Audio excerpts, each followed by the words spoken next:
All right, so you want to talk about decentralized insurance? I mean, it's gotten huge in crypto, but Yeah, is it really all it's cracked up to be? right. Especially when you think about, like, how do they actually set prices and Uh-huh. pay out claims and all that? Yeah. Well, we've got a whole bunch of reports and articles here, so Okay. let's dive in and see what's really going on. Sounds good. What I find fascinating is how these platforms, Yeah. they want to be decentralized, Mm-hmm. but they also need some kind of structure, It's right? a tricky balance, isn't it? Yeah. So we've got stuff here on Nexus Mutual and InsurAce, Okay. which are kind of the big names right now. Right, right. But then there are also some reports on the legal side of things Interesting. and even some global perspectives on how different countries approach insurance. Yeah, that global angle is really important because it reminds us that insurance isn't just about, money and finance. It's tied into, like, a country's whole social safety net. Oh, Such a good point, like how they take care of their people. exactly. Yeah. Wow, it's making me think already. Mm-hmm. But Yeah. let's start with kind of the basics. So everyone's talking about blockchain, Yeah. right? And how it could revolutionize healthcare. Yeah, yeah. And we've got this source here, blockchain healthcare companies with native tokens, Okay. that really dives into that, like how it could change Mhm. how we manage our health data, Yeah. share it. Yeah, imagine like having total control over your medical records. Wow, yeah. You could share them securely with any doctor and maybe even get rewarded for contributing your data to research. Oh, wow. Yeah, that would be incredible. Yeah. Like true empowerment, Exactly. And there are already companies doing this, like Patient Tory with their PTOY token. Mm-hmm. They're building a platform where patients own and control their own data. Yeah, I've heard of them. They're high pay compliant, right? Yes, which is so important with sensitive medical info. Absolutely. And they have this thing called PTOY Matrix, which is this huge network for exchanging healthcare information. Interesting. And this all ties back to the idea of decentralization, right? Oh, for sure. Giving people more control over their data. It's at the heart of both blockchain in healthcare and decentralized insurance. Yeah, it's that same thread. Mm-hmm. So, okay, we see how blockchain could shake up healthcare, Right. but how does that actually translate to insurance itself? Well, that's where these decentralized insurance platforms come in, right? Yeah. They're using blockchain to create alternatives to traditional insurance. Okay. Yeah. And especially for risks that traditional insurers don't really like to cover, things in the DeFi space. Oh, right, like DeFi. Yeah. So you're talking about things like smart contract hacks or the risk of a stable coin losing its peg to the US dollar. Exactly. Got it. And our source, Decentralized Insurance Alternatives, it mentions Nexus Mutual and InsurAce as kind of the big players here. Yeah, they're definitely the leading names, and you've also got Armor gaining some traction. And these platforms, they're getting so much attention because, well, first of all, they promise transparency. Everything's on the blockchain, Mm-hmm. and potentially lower costs because of the automation with smart contracts. Right, yeah. And also, they have that global reach, Right. which means they can serve all these niche markets that traditional insurers might not even bother with. So it sounds amazing. Right. It does, but... Like win-win. Yeah. But, like we Mhm. hinted at the beginning, Mm-hmm. it's not always that simple. Right, there's always a catch. Yeah. And that's where the whole thing about the centralization paradox comes in. Okay. Like, these platforms are supposed to be decentralized. Yeah. But it seems like there's still some centralization, especially when it comes to, like, pricing and claims. Yeah, that's where it gets a bit sticky. Let's talk about pricing first. Instead of having, an insurance company set premiums, Right. a lot of these decentralized platforms are using what's like a prediction market. Oh, okay. So instead of an insurance company saying, okay, your car insurance is going to cost this much, Mm-hmm. it's more like a bunch of people betting on how likely it is that you'll get in an accident. Exactly. The participants, they're essentially assessing the risk, Wow. and their judgment influences the price you pay for coverage. So it's like constantly changing. Right. It could reflect real-time risk assessments. That's interesting. Yeah. But it also makes you wonder, like, who are these people making these judgments? That's a very good question. Like, how do we know they're doing it fairly? Right, and that's one of the big challenges. Okay, so we're going to have to dig into that more. Yeah, absolutely. I mean, could you have like these big token holders with a ton of money? Oh, yeah. Could they like swing things their way? That's what I'm thinking. Like, could they manipulate the prices to get a better deal for themselves, Right. even if it means everyone else has to pay more? Yeah, it's a real concern. It makes you wonder if the average person actually benefits from this whole decentralized system. Right. Like, are we just replacing one powerful entity, the insurance company, with another one? Like the big token holders. Exactly. It's like, are we really solving the problem or just shifting it around? That's a good question. And this whole tension, right, between decentralization and this potential concentration of power, it comes up again when we look at claim assessments. Oh, okay. So a lot of these platforms like Nexus Mutual and InsurAce, they use this governance-based approach where it's the token holders who vote on whether to pay out claims. Wait, so instead of like an insurance adjuster deciding if your claim is valid or not, it goes to a vote. Yeah, it's pretty different from the traditional way, right? That's a huge change. It is. Yeah. And, you know, like most things, there are pros and cons. Yeah, I was going to say that sounds interesting, but I can already see some potential problems. Right. So on the one hand, it empowers the community, right? Yeah. And it could make the decisions more transparent. Yeah. But then on the other hand, you have all these new concerns. Like what? Like, are all these token holders actually equipped to make these decisions? Oh, yeah. Do they even understand the insurance policies and stuff? Right. And are they motivated, to be fair? Good point. Is it truly democratic? Or could a few big voices just sway everything? Oh, totally. Like if a couple of big holders all vote the same way, Yeah. that could really influence the outcome. Exactly. And remember, not all token holders actually have insurance policies, right? Oh, that's true. Some of them are just investors who are looking to make money. Yeah. So their decisions might not be in the best interest of the people who are actually relying on the insurance. Wow. So it could be like a popularity contest almost. Yeah, kind of. Where the outcome has nothing to do with whether the claim is actually valid. Right. It's like who has the most influence. Yeah. So this really highlights why it's so important to have, you know, good design and governance to make sure the system is balanced and that it's accountable to the whole community. That makes sense. Now, some platforms are trying other ways of doing claim assessments. Oh, yeah. Like what? Like Risk Harbor, they have this parametric model. Oh, right, right. Remind me how that works again. Okay, so with a parametric model, the payouts are based on things that are already predefined and verifiable. Okay. So let's say you get an insurance policy against flight delays, right? Yeah. Yeah. If your flight gets delayed by more than 2 hours, boom. The smart contract automatically pays you a set amount. So there's no like back and forth or no one arguing. It's all automatic, based on objective data.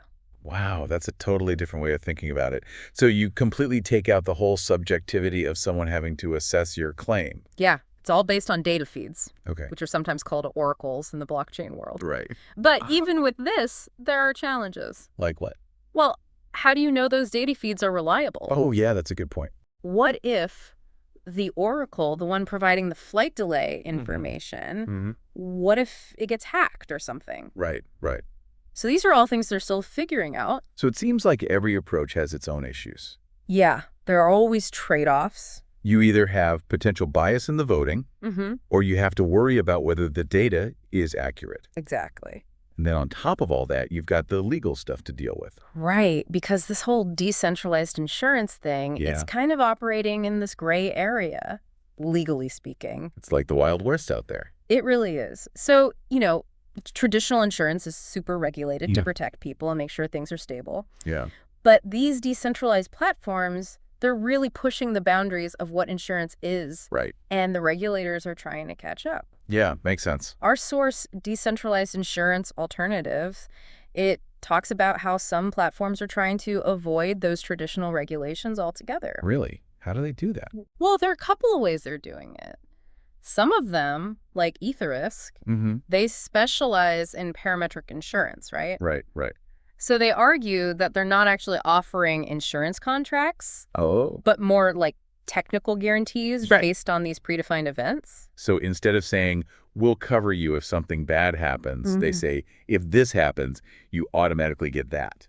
Right. It's a subtle difference. Yeah. But legally, it could be huge. Right, right. So it's like they're trying to say, we're not really insurance. Exactly. And then others, like Nexus Mutual, they structure themselves as discretionary mutuals. Okay. What's that? So that's a type of insurance organization where the members get to decide whether to pay out a claim. Hold on. So even if you've paid your premiums, there's no guarantee they'll actually pay you. Well, that's the difference with a discretionary mutual. It's more like a community pool of funds.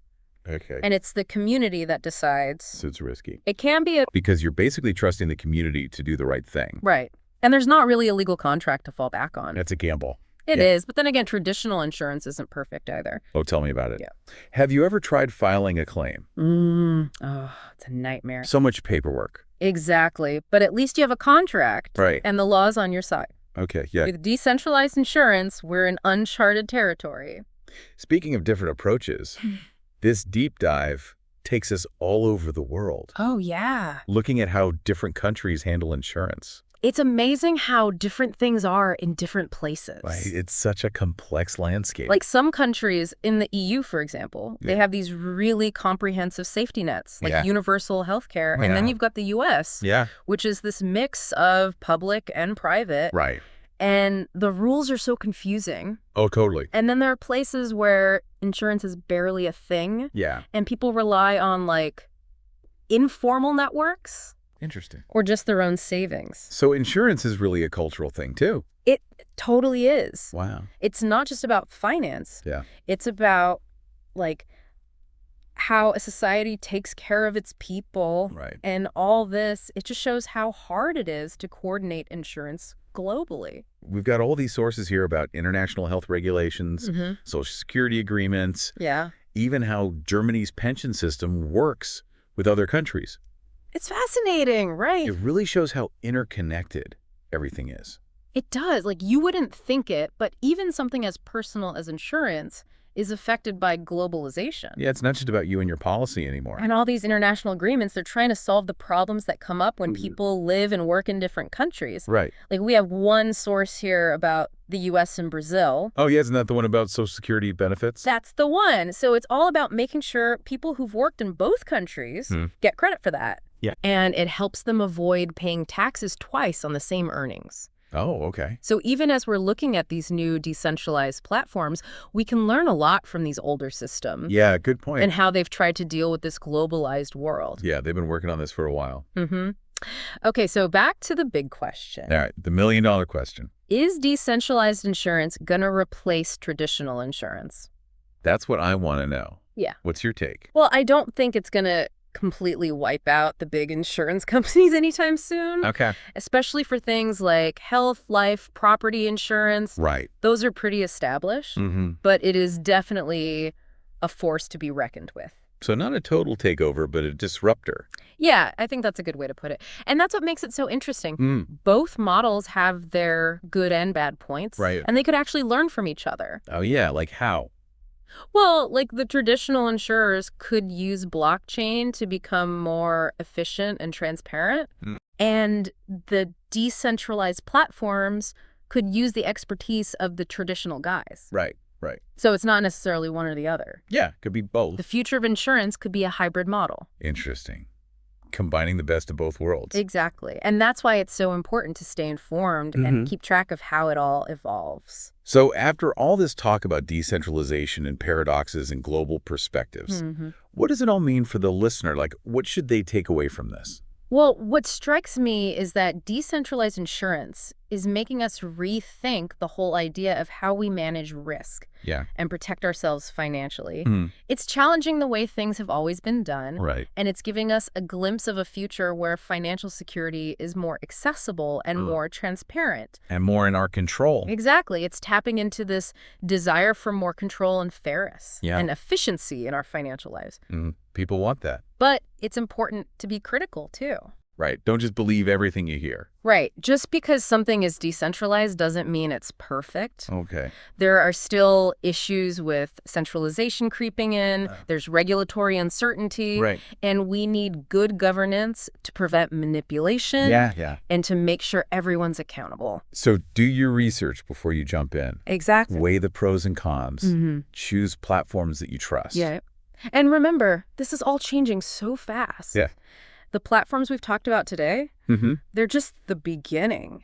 We're seeing a whole new industry being born. That's exciting. It is. Yeah. And we all have a role to play in shaping its future. I love that. So don't just sit on the sidelines.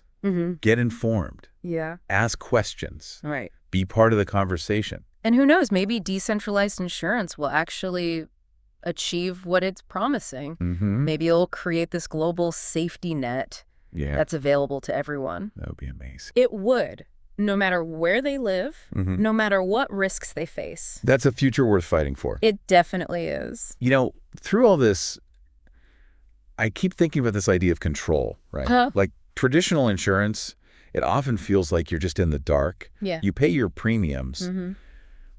but you don't really get a say in how anything works. Right, right. Decentralized insurance, it seems like it gives you more Yeah. transparency, you know, More say. Yeah. maybe more participation, but then there's a Yeah. whole other set of responsibilities. It's true. It's like we're going from just being a consumer to actually having to be Right. engaged and active. Yeah, like with traditional insurance, you're just kind of, You're trusting them trusting the company to take care of you. to do the right thing. Right. That, But with decentralized insurance, you have to step up and be more involved. yeah, you're part of it. Right. It's like that saying, with great power. Comes great responsibility. Exactly. Yeah. But before we go too far down this road of like Yeah. decentralized insurance is the revolution, Right. let's not forget that traditional insurance has been around for a long time. Centuries. Yeah. And it's evolved to handle some really complex risks Right. It's not simple. and provide financial security for tons of people. It's important to remember that the traditional system, you know, it has its ways of protecting people, making sure things are stable. Right. There are rules. It's not just some big, bad, inefficient thing. It's not perfect, but it's doing something right. And it's been vital for economic growth Oh, yeah, for sure. and for society in general. Think about things like mortgage insurance. Mm-hmm. That lets people buy houses. Right. Or liability insurance for businesses. Yeah. That protects them from huge losses. So important. Mm. And we can't forget about the safety nets, Yeah, the government programs. like Social Security, Medicare. They're not perfect, but they're a safety net. Right. They're there for people who need them. Yeah, showing that we're all in this together. It's a commitment to sharing the risk. Exactly. So as we're exploring these new decentralized options, Mm-hmm. we got to keep all that in mind. It's all connected. Yeah. It's not just about replacing one thing with another. Right. It's about figuring out how to, How to make things better. use the best parts of both. Take the strengths of each one. Right. To create something that's more inclusive, more resilient. More fair for everyone. Yeah, a better system for the future. That's the goal. So for everyone listening out there, Yeah. if you're interested in decentralized insurance, Mm-hmm. keep learning. Keep asking questions. Don't just take things at face value. Challenge the assumptions. Think for yourself. Exactly. Because the future of insurance, Mm-hmm. it's happening right now. We're in the middle of it. And we can all be a part of shaping it Yeah. It's up to all of us. to make it work for everyone. Make it fair and accessible. That's a great way to put it. So keep learning. Stay curious. That's the best way to stay ahead of the game. Absolutely. Well, that wraps up this deep dive into decentralized insurance. Thanks for listening. And we hope you learned something. And that you'll keep exploring these ideas. And keep tuning in for more deep dives into the world of decentralized finance.